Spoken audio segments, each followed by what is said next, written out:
அடுத்ததாக மூத்த பத்திரிகையாளர் திரு சந்திரசேகர் நம்முடன் இணையரோட பேசலாம். சார் வணக்கம்.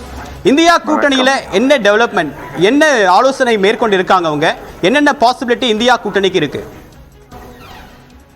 நிச்சயமாக அவர்கள் ஒன்றாக சேர்ந்து தேர்தலை சந்தித்ததனால் இப்பொழுது முதன்முறையாக தேர்தல் வெற்றிக்கு பிறகு அவர்கள் சந்திக்கிறார்கள்.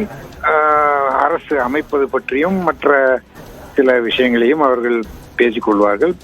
மற்றும் இந்த மீட்டிங்கு தொடர்ந்து அவர்கள் இரண்டு முக்கிய தலைவர்கள் நிதிஷ்குமார் மற்றும் சந்திரபாபு நாயுடு அவர்கள் பிரதமரிடம் தனியாக பேச்சுவார்த்தை நடத்தி நிட்டி கிரிட்டி அப்படி யாரு எத்தனை மினிஸ்டர்ஸ் எவ்வளோ அந்த மாதிரி விஷயங்கள்லாம் பேசுவாங்க.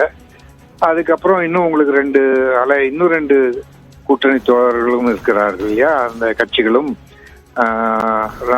லோக் ஜன்சக்தி பார்ட்டி ராம்விலாஸ் பாஸ்வான் அவருடைய பையன் சிராக் பாஸ்வான் தலைமையிலான அந்த கட்சி ஒரு 5 எம்பிக்களையும் சிவசேனா ஒரு 7 எம்பிக்களையும் பெற்றிருப்பதால் அந்த கட்சிகளும் இந்த கூட்டங்களில் பின்னர் சேரலாம். அப்புறம் பிறகு பிரதமர் மோடி அவரிடம் தனியாக பேச்சுவார்த்தைகளும் நடத்தி எப்படி புதிய அரசை அமைக்கலாம் என்று ஒரு முதற்கட்ட பேச்சுவார்த்தைகள் நடைபெறும். எப்படி இருந்தாலும் அவர்கள் கூட்டணியில் சேர்ந்து தேர்தல் சந்தித்தனால் அந்த அரசு அமைப்பதில் எந்த ஒரு சிக்கலும் இருக்காது என்றுதான் நான் நினைக்கிறேன். முக்கியமாக அவர்கள் டிடிபி தெலுங்கு தேசம் கட்சி ஸ்பீக்கர் போஸ்ட் அவைத்தலைவர் பதவியை கேட்கலாம் என்று பரவலாக பேசப்படுகிறது. ஏற்கனவே வாஜ்பாய் அவர்கள் தலைமையில் 1999 அரசு வந்த பொழுது டிடிபியின் ஜிஎம்சி பாலயோகி அவர்கள் அவைத்தலைவராக தேர்ந்தெடுக்கப்பட்டார். அதே மாதிரி இப்பயும் பண்ணலாம். ஏன்னா ஜேடியூவோட ஒரு ஜனதாதள் ஐக்கிய ஜனதாதளுடைய தலைவர் ஒருவர் ஏற்கனவே ராஜ்யசபாவில் உதவி டெபுட்டி சேர்மனாக இருக்கிறார்.